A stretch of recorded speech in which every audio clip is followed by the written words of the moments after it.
It's the Robert Saviola Show, sponsored by Buffalo Hypnosis. And now, from the beautiful studios of WBEN, here's Robert.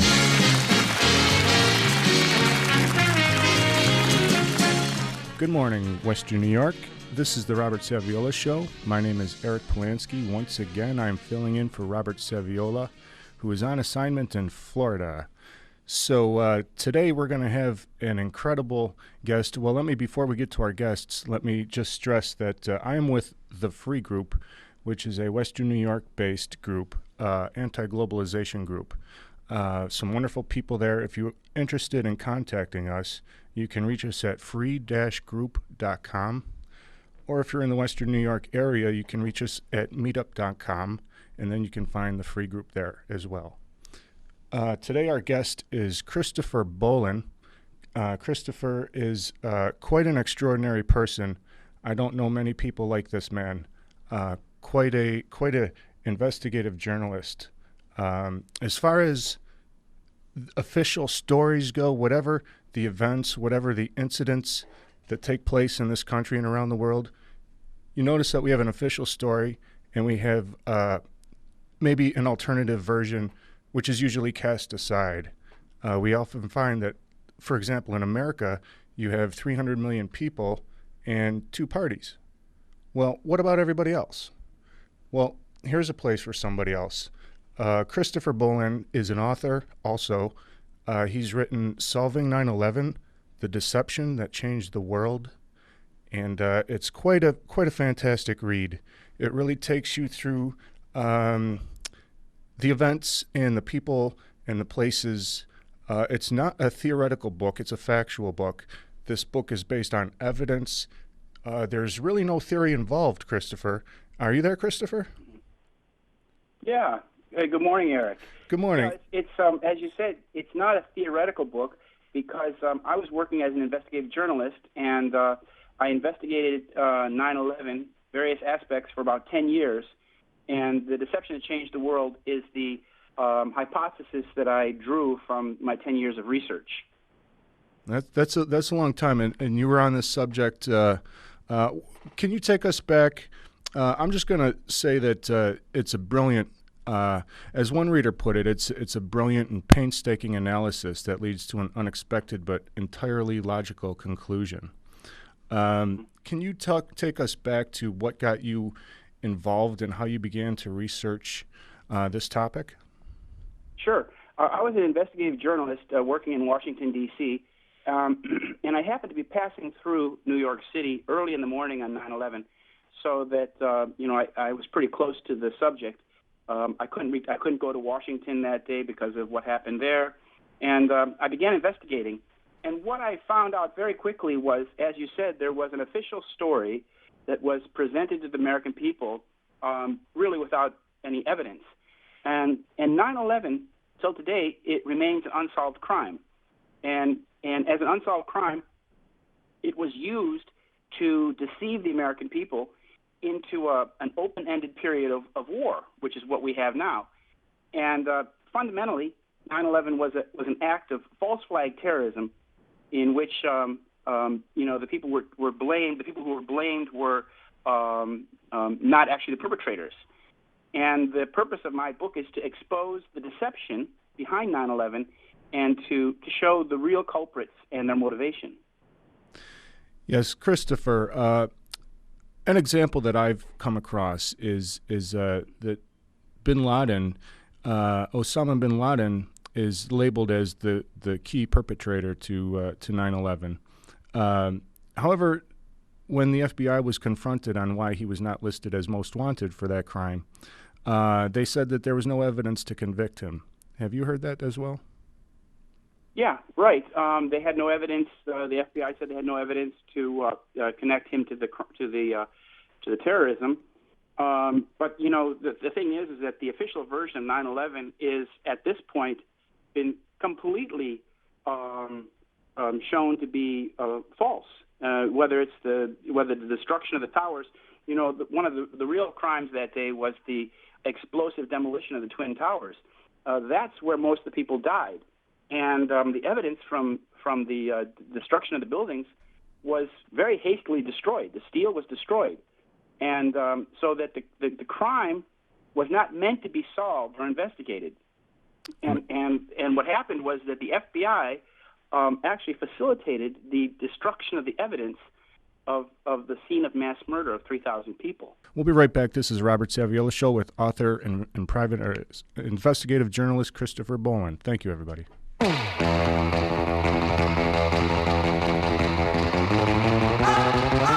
Hello, welcome back to Robert Saviola Show. Once again, I am Eric Polanski with investigative journalist Christopher Bollyn. You can reach Christopher at bollyn.com, BOLLYN.com. His book, Solving 9/11, The Deception That Changed the World, is a fantastic read. I encourage people to purchase the book, go to his website, look at what he's doing. It's really amazing stuff. Christopher, when I read your book, as a Christian, I was really taken aback by the evidence that you drew up, because I don't want to believe what you've discovered. However, the facts will speak for themselves. Can you talk a little bit about the perpetrators behind 9/11? Sure. My books, they're Solving 9/11, The Deception That Changed the World, is the thesis. The second book in the set is Solving 9/11, The Original Articles, which contain something like 135 articles that I wrote about 9/11, starting in September 2001 and going through all the way until 2012.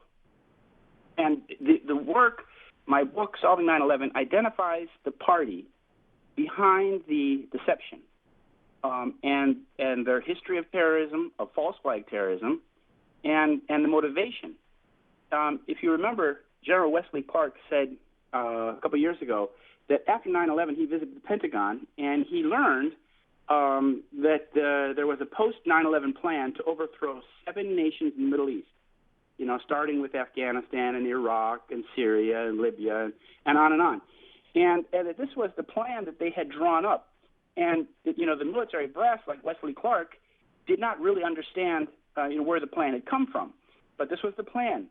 And the question, is who has to gain from this military overthrow of 7 nations in the Middle East? And, putting 10 years of research into a 5-minute phone call is pretty hard. But I really, people have to read the evidence. They have to look at the articles, read the evidence. And if they read the articles, year by year, they can clearly see how I come to the conclusion that I come to, because it's inescapable. Are you willing to say who you have found to be perpetrating all of these events? It's the perpetrators of 9/11 belong to an extreme Zionist faction. Basically from the state of Israel, from Israeli military intelligence. And they include the current leadership of the state of Israel, Benjamin Netanyahu, Ehud Barak, Ariel Sharon, and there's a host of what we call fifth column players in the United States and Canada who facilitated this.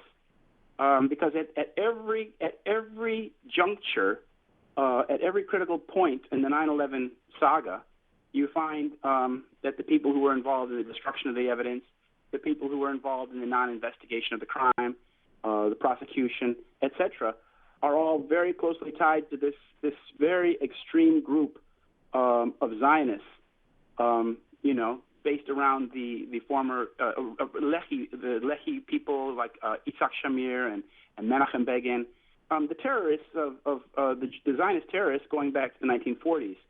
This group morphed into the Likud party, and that group of people, an extreme element within that group of people, are behind it, because by creating 9/11, they brought the United States into the Middle East on a permanent military basis.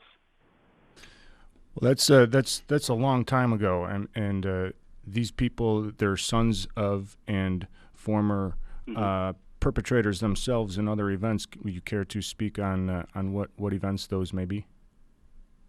Yeah, well, in 1946, Yitzhak Shamir just passed a couple days ago, the former Prime Minister of Israel. He was involved in the bombing of the King David Hotel in July 1946, in which something like 93 people were killed in Jerusalem. The King David Hotel was blown up, and this is just one act of terrorism. There were other acts. There were acts like the attack on the USS Liberty in 1967, in which 34 American sailors were killed. There was the Lavon affair in Egypt in the early 50s, in which British and American cultural and diplomatic establishments were blown up or attacked with bombs. Yeah, there's a history. And Mr. Shamir passed, and Menachem Begin has passed. These are two of the most notorious Zionist terrorists of Israeli history, but their sons are still very active and actively pursuing their father's agenda. Truly amazing. Well, Christopher, in your investigation over the course of the last decade, have you come to any reasons why? What is the motive behind this? And when you look at... Sure. Go ahead. Sure. The motive is, it goes back... What's interesting is that in 1979, the former head of the Mossad, Israeli intelligence, his name is Yossi Harel, Isser Harel, he spoke to an American Zionist and told him in 1979 that Arab terrorists would strike the tallest building in New York, in the future. And he said that Arab terrorism would come to America and they would destroy or they would attack the tallest building in New York City. And 21 years later, this happened. And this was written about in the Israeli papers and things. But you have to ask yourself, why in 1979? How did the Mossad know that the Arabs, whatever Arabs they were, had this plan? At that time, people like Osama bin Laden was just a teenager. The thing is that this is required for the Zionists. It's necessary to get the United States into the Middle East to basically to attack and to defend the state of Israel and to attack those regimes that are opposed to Zionist hegemony in the region. Okay. And that's what we're doing today. Well, ladies and gentlemen, we are with Christopher Bollyn, author of Solving 9/11, The Deception That Changed the World. You can reach him at Bollyn.com, Bollyn.com. Christopher, when it comes to, let me ask you this. You're saying in 1979 this plan was already on the table. How far back did the planning for 9/11 go? Oh, that's a very good question. It began, to my understanding, when the Likud came into power. The Likud is a coalition of basically the former terrorists from the Irgun. It's a Zionist terrorist gang organization that was fighting in Palestine against Palestinians, creating a lot of terrorism, blowing up the King David Hotel, for example. That was Menachem Begin, Yitzhak Shamir, and people like that. They came to power in, I think, 1977 or earlier, but in mid-'70s. And when they came to power, they're pretty ruthless. They started this plan went into action. And, for example, Yitzhak Shamir, who was probably the most criminal, along with Begin, most terrorist-oriented person, was the Prime Minister of Israel for about 10 years or so, during the entire 1980s. And this is the time when the plan went into action. It was conceived, as I said, in the late 70s, but it really went into action in the 1980s. And a couple of Mossad guys, as I write in my book, a couple of Mossad guys who are very close to this nuclear smuggling and things like that, the Eichmann kidnapping, a Mossad company tried to get the security contract for the World Trade Center already back in 1986. Had they succeeded at that point, 9/11 probably would have happened a decade earlier. Crazy stuff. Hey, Christopher, well, we have a minute left. I want to thank you for coming on the program and being so courageous to speak to Western New York for us. Another question I have is, what about people of Israel? Are they aware of any of this? Oh, certainly there are quite a few people in Israel who are aware of this. Israel was created. Zionism is a political movement that was created about 100 years ago in 1897. That was concerned with establishing the state of Israel for the Jewish people.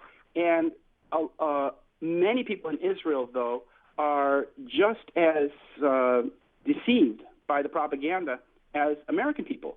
They're basically as deceived as we are. Although there definitely is a good portion of people in the state of Israel who have, because of their connection to the military, their connection to intelligence, and because of word of mouth, would certainly know what I've written in the book is true. Actually, one of the culprits of 9/11 era terrorism from Israel wrote to me and said that my research my article is absolutely correct and the truth as written. And he was one of the guys that was arrested in Georgia, an Israeli guy who was arrested trying to break into a American nuclear base. Christopher, we'd love to be able to talk with you again. Unfortunately, we're coming up on our second break here, so we're going to have to say goodbye. But thank you so much. The book, Solving 9/11, Deception That Changed the World, Bollyn.com. Christopher, thank you very much. Or Amazon.com. News Radio 930 AM, 107.7 FM, WBEN.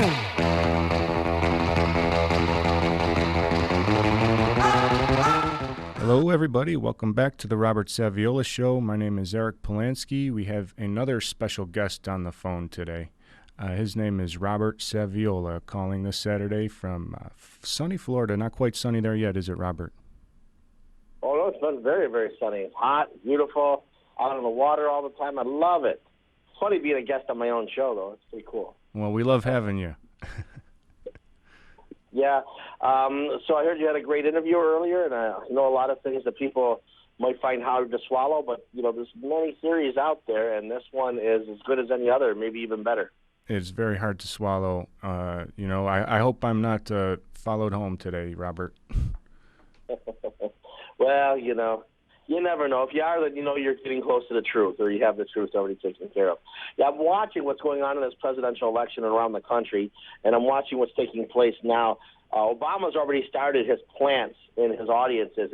I'm sure you've heard in Ohio, a woman is sobbing hysterically, and Obama hugs her, and she's saying, "Thank you so much for this health care bill, because my sister died 4 years earlier from cancer, and now people will be able to get help." You and I both know, and our listeners should know, that the truth is that the health care in America is deplorable, no matter how great it is, because we have a monopoly going on now, Eric, and the rest of the listeners. We have a monopoly going on now that they don't treat illness anymore. They don't diagnose properly. So it's really a poor system. Now, if you need surgery and something needs to be done, or you have organs failing and stuff like that, you go to the hospital, they're going to help you out. You lose a finger, you get in a car accident, they're going to put you back together. And they're excellent at it. But when it comes to cancer, when it comes to other illnesses, multiple sclerosis, things like that, you're not going to get much help. You're going to be able to learn to live with it and then eventually die with it. And the healthcare program that they have, that they're implementing, well, how about this?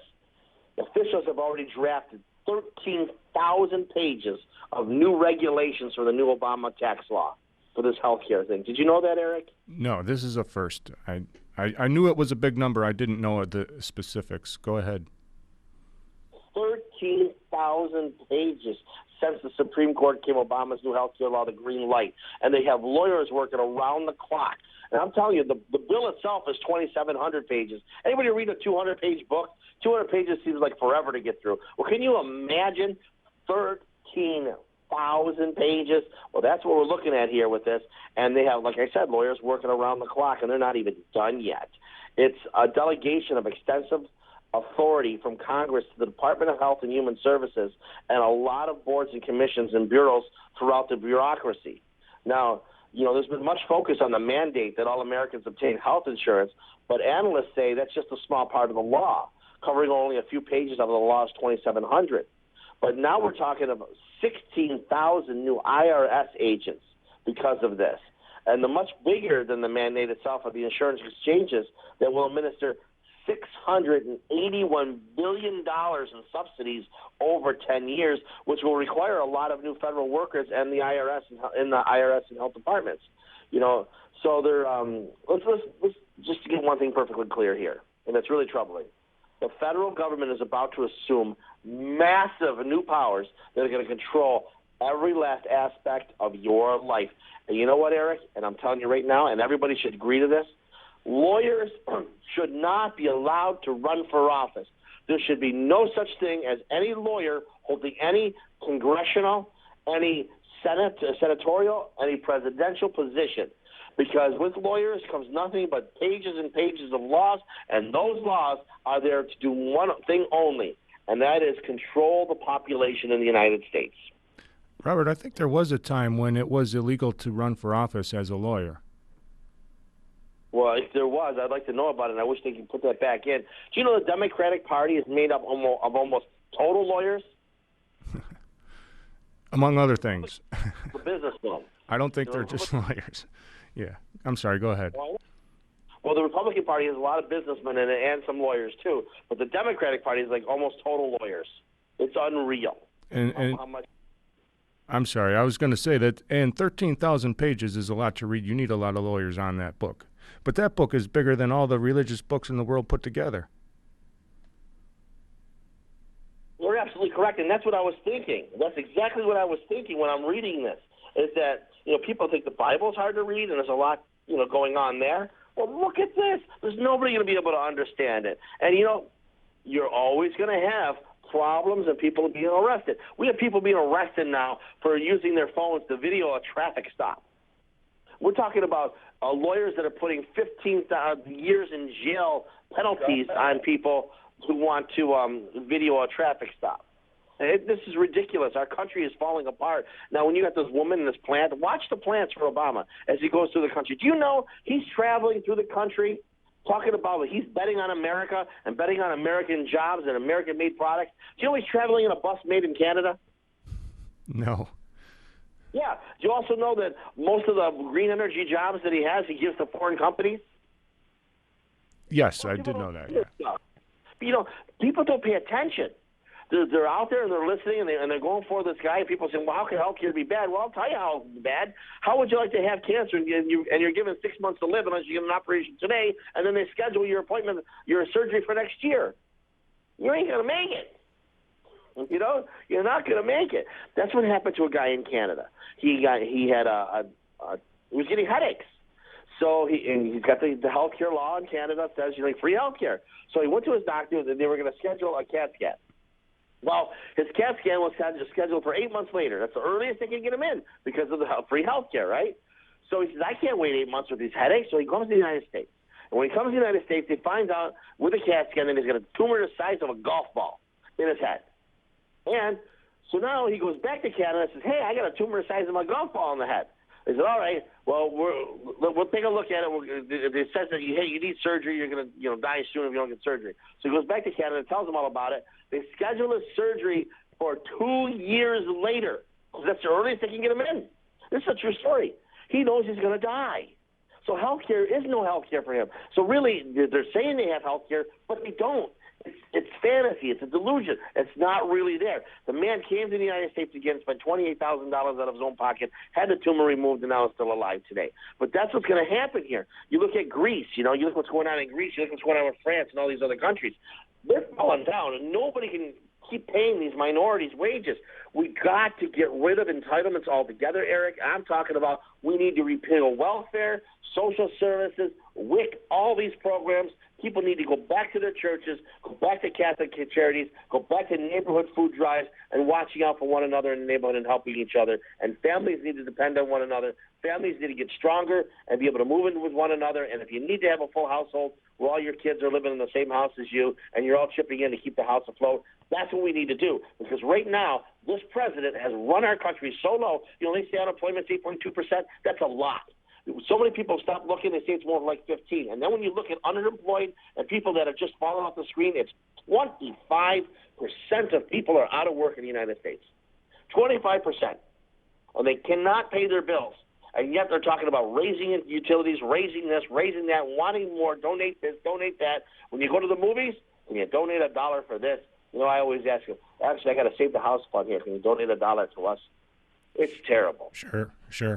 Robert, another thing to consider with the health care bill is I can see in the future where alternative health experts are criminalized and their doors are busted down because they're really healing people and people refuse.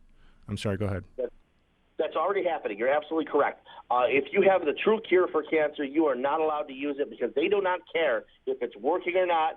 They care if you're following their protocol. And to follow their protocol means you must kill Americans. And that's the whole point.